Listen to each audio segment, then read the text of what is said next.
বলি প্রাণী, তোরা সবাই আমাকে রাজা না করে ওই বুদ্ধ করিলাকে কিনা রাজা করেছিস।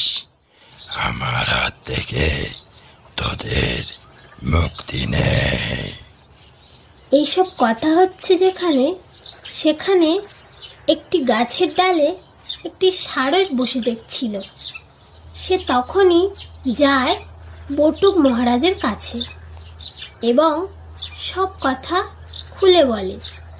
এ কথা শুনে বটুক মহারাজ খুব রাগ হয়। সে তক্ষুনি বেরিয়ে পড়ে বাঁদরকে বাঁচানোর উদ্দেশ্যে। কিছুক্ষণের মধ্যে তারা পৌঁছে যায় এবং হুঙ্কার দিয়ে বলে, তোর এত বড় সাহস! তুই আমার জঙ্গলে আমার প্রজাকে বিরক্ত করিস? বটুক ভাই, আমাকে বাঁচাও, এই দুষ্টু বাঘ আমাকে খেয়ে ফেলবে। আমি তো তোর অপেক্ষায় ছিলাম। হাই, তবে তোকে বুঝিয়ে দি আমি কে।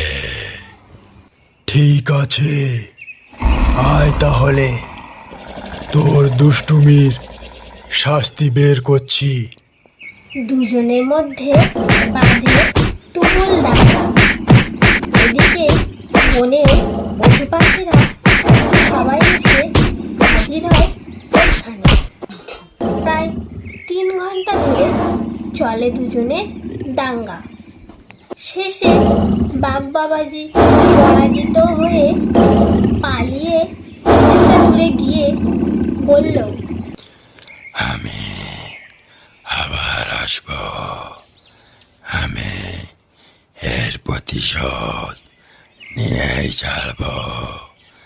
আর শোন রে বনবাসী প্রজারা, তোদের আমার হাত থেকে নিস্তার